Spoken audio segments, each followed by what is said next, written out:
பசங்களே வாங்க கதைக்குள்ளே போகலாம். அதனால் ராதி வந்து ரொம்ப கவலையாக இருக்கா. கல்யாணம் பண்ணி கொடுக்குற இடத்துல என்ன ஆகுமோ அப்படின்னுட்டு. அதுக்கு இடையில அவள் ஃப்ரெண்டெல்லாம் சொல்லிட்டாங்க, அவங்கெல்லாம் தட்டு தட்டாக சாப்பிடுவாங்க, நிறைய சோறு பொங்கணும், வடிக்கணும் சோறு, கறி குழம்புலாம் அதுக்கு தக்கன வைக்கணும், நீ எப்படி செஞ்சுக்கிடுவ அப்படின்ட்டு சொல்லி பயங்கட்டி விட்டாங்க ஃப்ரெண்டெல்லாம். அப்போ ராதை சொல்லுவா, என்ன செய்ய முடிவாயிட்டலாம், முடிவான பிறகு ஒன்றும் செய்ய முடியாது, சமாளித்து தான் போகணும் அப்படின்னு சொல்லிட்டு வந்துட்டா. அதெல்லாம் இந்த ஒரு வாரத்தில் அப்படியே நினச்சி பார்த்து அவள் போகிற இடத்துல என்ன ஆகுமோ, புருஷன் எப்படி இருப்பானோ அப்படி இப்படின்ட்டு பல சிந்தனைகள் ஓடிக்கிட்டு அவன் மனசில். அப்படி ஓடிக்கிட்டு இருக்க நேரத்தில் அப்போ ராஜா வந்து பூ வாங்கிட்டு வர்றார். பூ வாங்கிட்டு வந்ததும் அப்போ ஏம்மா இந்தா பூ இந்தா தலைவரி பூ வைமா அப்படின்னு சொல்லுதார். சொன்ன உடனே வந்து இவளுக்கு காதில் விழலை அவர் சொன்னது. அப்படியே சோகத்தில் உட்காந்துருக்கா. அதனால் சரி வா அப்படின்னு சொல்லி வெளியில் கூப்பிட்டு போய் தலையெல்லாம் வாரி விட்டு பூலாம் வச்சு விட்டு கண்ணுக்கு கண்மை போடுதார் ராஜா வந்து தங்கச்சிக்கு. அப்போ நினைக்கார், ஏன் இப்படி இருக்கா அப்படின்றப்ப மனசில் கண்டதையும் போட்டு குழப்பிக்கிட்டு சோகமாக இருக்கா, இவ்வளோ சந்தோஷப்படுத்தணும் அப்படின்ட்டு ராஜா நினைக்கார். அதனால் சரி சந்தோஷப்படுத்துறதுக்கு என்ன செய்யலாம் அப்படிங்கப்போ சரி ஒரு பாட்டு எடுத்து விடலாம் அப்படின்ட்டு ஒரு பாட்டு எடுத்து விடுதார். அப்போ பூலாம் வச்சு விட்டுட்டு கண்ணுக்கு கண்மை போடுதார். அப்போ இந்த பாட்டு படிக்கார்.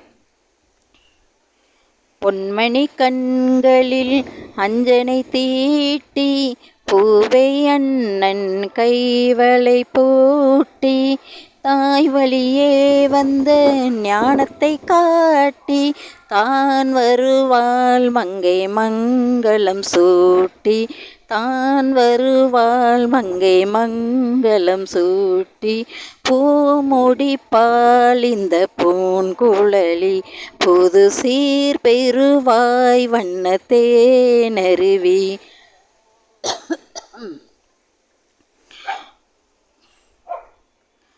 திகழும் பார்த்திபான் ஆண்டில் வரும் ஆனி மாதம் 24 புதன்கிழமை என்று திருவள செல்வன் கண்ணனுக்கும் திருவள செல்வி ராதைக்கும் நடைபெற இருக்கும் இந்த திருமணத்துக்கு எல்லோரும் வந்து சுற்றசூழ வந்து அமர்ந்திருந்து வாழ்த்தி அருளும்படி கேட்டுக்கொள்கிறேன். உங்கள் நல்வரவை விரும்பும் ராஜா ராஜா ராஜா. மாதரார் மகள் என்று தான் இருக்க, மாப்பிள்ளை மணவடையில் முன்வந்து காத்திருக்க, காதலால் கால் பார்த்து நடந்து வர, கண்ணியவள் கைகளிலே கட்டி வைத்து மாலை பெற, காலை திருக்கரத்தில் கனகமணி சரம் எடுக்க, ஆனந்தம் பாடு என்று ஆண் போல் குரல் பிறக்க, கொட்டியது மேளம் குமிந்தது கோடி மலர், கட்டினான் மான் கல்யம் மனை வாழ்க துணை வாழ்க குலம் வாழ்க. மஞ்சள் குங்குமத்தோட நீரோடி வாழ்கம்மா, பொறுப்புள்ள மனைவியாக நடந்து கொள்ளம்மா. கைத்தலம் தந்தே என் கண்மணி வாழ்க, கடமை முடிந்தது கல்யாணமாக, அடைக்கலம் நீ என்று வந்தவள் வாழ்க, ஆண்டவன் போல் உன்னை கோயில் கொண்டாட, ஆண்டவன் போல் உன்னை கோயில் கொண்டாட, பூமுடி பால் இந்த பூன்குழலி புது சீர் பெருவாய் வண்ணத்தேனருவி, அவள் பார்வையிலே மன்னன் பேரெழுதி, அதை பார்த்திருக்கும் கண்ணில் நீர் எழுதி, கண்ணில் நீர் எழுதி, கண்ணில் நீர் எழுதி. அப்புறம் பாட்டு முடிஞ்சது. அப்புறம் காலையில் 5 மணிக்கு சடங்கு கழித்தாங்க.